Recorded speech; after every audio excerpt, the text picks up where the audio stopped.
Eleni Corcovelos here with Redwood Voice with a cool tidbit for y'all. We all know that Dungeons & Dragons is a fun role-playing RPG. Did you know it can be used as a therapy tool? Well, we sure didn't. So me and Persephone interviewed JD to get all the cool deets about recreational group D&D therapy.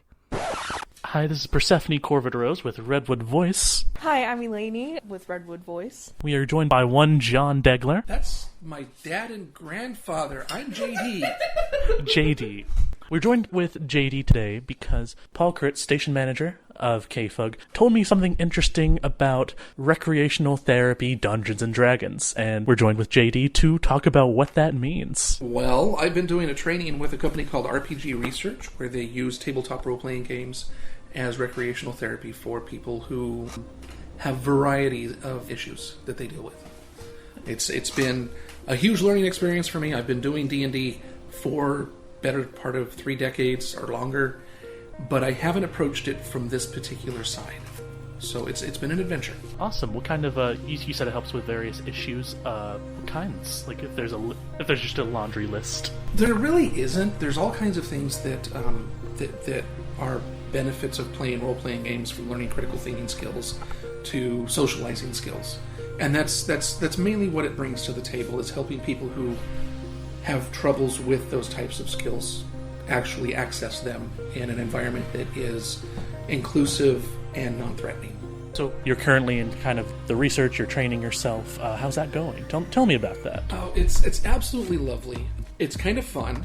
The original 12-week program for the level 1 training system was turned into 16 weeks. As I finished the last half of the 16-week program, Hawk, the gentleman who runs the company, discovered that his workbook wasn't actually working and extended it to an 18-week program.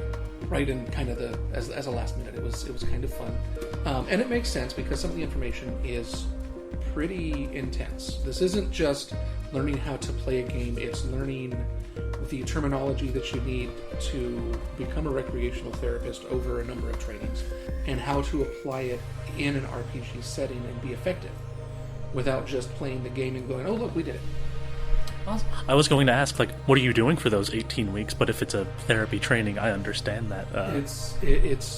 Well, I have my workbook here. It's a 280 some page. No, I'm sorry, I am looking 302 page workbook. Not only is it 302 pages, it's like textbook margins, so margins, a lot of stuff. It's stuffed with all of my notes, and my notes are copious because I don't have experience in this particular aspect of RPGs, so I have to work harder at doing this. So it's been really interesting. It's been a huge stretch of my comfort zone. What got you into doing this? Well, I was actually online doing some research for one of my games I'm doing, and on Facebook I came across a post about RPG research. And then I went to their website and I went, oh my god, I want to do this. Our area is underserved. We don't have a lot of programs for kids. And the last program that we had, or it wasn't a program, the last after-school program we had, the person who was running it got arrested. So, yes. Interesting. So I would like to return something like this to the area to give kids who are interested something to do. You have to learn our multiple game sources. There are multiple different games. The types of games they are. The terminology involved with the games. Because, for example, you cannot call all of the Choose Your Own Adventure books that are out there Choose Your Own Adventure books, because CYOB Incorporated, the company that owns that, they're trademark. They just settled a lawsuit with Netflix over a program Netflix was doing that was a Choose Your Own Adventure program. Oh, wow. Yeah, and you have to know the correct terminology so that people understand you and you don't get sued. It's funny, you got to balance both those out. Yeah. And is there anything you found, since you're learning different game systems, how that kind of translates to different kinds of recreational therapy? Well, one of the game systems I just recently played, I think it's week 6, was No Thank You Evil. It's a really simple, almost LARP kind of game. It is tabletop based. You have a character sheet that's very minimal. And you have a guide. It's not a game master, he's a guide, or she. And you bring the kids along through a quest. The one we did was something about Dragon Snot Fountain, or Dragon Snot Falls. It was great. And it involves a lot of get up and move activities. In one part of the adventure, you have to pretend you're climbing a ladder. Another part, you have to do the bee dance to get the directions to where you need to go. And there's a lot of activity involved to help stop what they call the wiggle butt syndrome little kids have. And people who have really bad ADHD have. Yeah, that gets them moving. As one of those people, that sounds great. I'm like... Yeah, when you get up and move, you get involved more. And that really helps with that aspect of keeping people involved and helping them focus. There's other games out there, like Doctor Who Adventures in Time and Space. It's a real simple system. It's a lot of fun to do. And it really involves a fan base that people can get involved with. And it helps them focus on that because, they like Doctor Who. Let's see what we're going to do. Nice. Maybe sometime we got to get like the full Redwood Voice team, and you should bring us through one of these. Oh, yes. Oh, you guys would have so much fun with No Thank You Evil. Oh, I super would. Something else fun about that is if something seems too much for a kid, they have a little token that they can put down that says No Thank You Evil, and they can skip it entirely. It's a really interesting and fun system that I have never even seen before, and it's one of the things I've been exposed to because of this training. I haven't either, because that's much more of a kinesthetic thing, people moving around. Mm-hmm. I don't really see that in a lot of tabletop games. Yeah, it's kind of a hybrid between tabletop and LARPing, and it's a lot of fun. It is. So, I personally really love that because I've had friends who tried to get me into D&D, and the reason I can't is because choices and saying oh, can I do this makes me really anxious and panic a lot. And so having the option to be no thanks, I really love that idea because sometimes things randomly make me panic, and I've learned that. And then that's something that tabletop RPGs in a therapy setting, a recreational therapy setting, help people confront, is decision-making abilities. And it's really beneficial, according to the research that Hawk has put together. Kind of along the same lines of people who panic with decisions, I've run many a game where there'll be, it's your friends, you love these people, but there'll be someone on their phone the whole time and not paying attention, taking in the details, and then conflict from there. That's actually really common on my table as well. And it's worse because I use digital devices to help get content out to the players. And it's getting even worse now in COVID because everything is digital. So, I don't have any personal strategies for getting around that other than pay attention. So that is actually a good segue question. This is available during pandemic COVID times. Mm-hmm. Yes, I'm actually... The RPG research is headquartered in Spokane, Washington. So all of the training I go through remotely and through a program called Jitsi. And it's really fun. It's really interesting. We start each training module each week with our administrative stuff, making sure we've done our homework and that kind of thing. We do a pre-test to show what our baseline competency is. We do applied gaming, where we actually play a certain game system. And then we do our lecture, which focuses on the questions of the initial questionnaire or quiz. Then we do the applied gaming section again to finish it out. And then we do our post-test to see if we retain that information. And it's a really good system Hawk has worked up. I'm really into this system. I've done, of the 18 weeks, I think I have done 16 now. I started the first nights at week 10. And we kind of went and repeated several weeks because people weren't able to show up. That happens too during the winter. And I've gone back through and started with week 1. And it's been very informative and very, very interesting.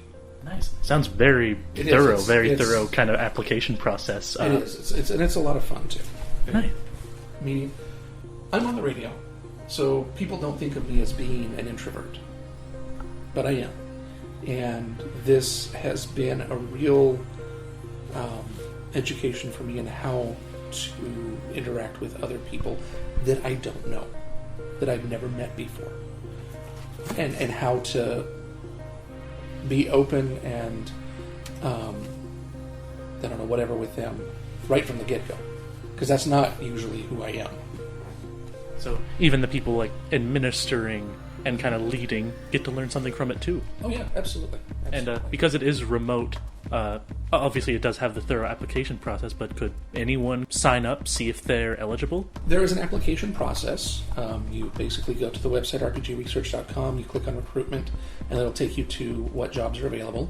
If you're interested in any of the numerous positions they have, from research assistant to volunteer player level 1 training, you click on the link, you fill out the application and send a resume, and then they get back to you. It could be me, because I'm a volunteer coordinator now.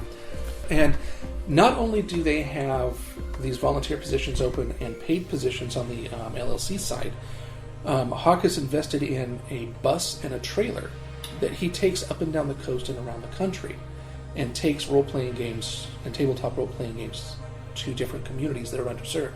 He's actually passed through Crescent City before on his way down to Santa Rosa. Nice. Where he's originally from.